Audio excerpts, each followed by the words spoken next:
अस्सलाम वालेकुम नाज़रीन, मैं शुएब अली उमरानी ऐं तव्हां ॾिसी रहिया आहियो BR टाइम न्यूज़। सभ खां पहिरियों शामिल कंदासीं हीअ रिपोर्ट। वज़ीर आज़म इमरान खान लॉकडाउन वधीक 2 हफ़्ता वधायो। क़ौमी राब्ता कमेटीअ जे इजलास खां पोइ गुफ़्तगूअ में चयो त लॉकडाउन जे दौरान स्कूल, सिनेमा, कॉलेज, स्पोर्ट्स ऐं अवामी हुजूम वारियूं जॻहियूं बंदि रहंदियूं। हुकूमत तमीराती सनअतूं बि खोलण जो ऐलान करे छॾियो। वफ़ाक़ी वज़ीर हमाद अज़हर ॿुधायो त बरामद करण वारियूं सनअतूं ऐं कुझु वधीक सनअतूं खोलण ते बि क़ौमी इतफ़ाक़ राय मौजूदु आहिनि। मुफ्ती मुनीबुर रहमान जो चवणु आहे त रमज़ान में निमाज़ तरावी ऐं एतिकाफ़ जो सिलसिलो बि जारी रहंदो। समाजी फ़ासिले जो ख़्यालु रखियो वेंदो। मुफ्ती तक़ी उस्मानीअ चयो त एहतियाती उपायनि ज़रिए मस्जिदूं खुलियल रहंदियूं। रमज़ान में बाजमात निमाज़ ज़रूरी आहे। सिंध, खैबर पख्तूनख्वा ऐं बलोचिस्तान जे ताजरनि जो सुभाणे खां कारोबार खोलण जो ऐलान। ताजरनि जो चवणु आहे त हुकूमत जे फ़ैसिले जो एतिराम कयो, पर हाणे वधीक लॉकडाउन बर्दाश्त नथा करे सघूं।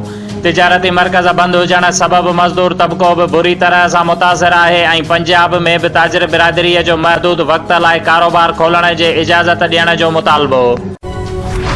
दरिया खान मरीअ जे कचे बस्तीअ वारे इलाइक़े में 3 जवाबदारनि गुलाम नबी मेमण, अली उर्फ बिल्लू ऐं इसाक राजपूत 7टें क्लास जी शागिर्दियाणी 16 वरियनि जी साइमा दीव नज़ीर अहमद चन्ना सां मुबैना इज्तमाही ॾाढाई कई। शागिर्दियाणीअ खे मेडिकल चेकअप लाइ सिविल अस्पताल नौशर फेरोज़ मुंतक़िल कयो वियो, जंहिं ते शागिर्दियाणीअ जी माउ ॿुधाईंदे चयो त 3 जवाबदारनि मुंहिंजी नियाणीअ खे अगवा करे लॼालट जो निशानो बणायो आहे, जंहिं ते उन्हनि आला इख़्तियारनि खां घुर कई आहे त जवाबदारनि ख़िलाफ़ कार्रवाई करे साणसि इंसाफ़ कयो वञे।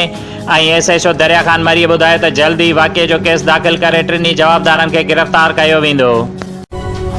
Deputy commissioner Naushahro Feroze Bilal Shahid Rao government high school Phullak, government high school Kandiaro ऐं भिरिया सिटीअ में क़ाइम बेनज़ीर इनकम सपोर्ट प्रोग्राम जे मर्कज़नि जो दौरो कयो ऐं उतां जे इंतिज़ाम जो जाइज़ो पिणु वरितो।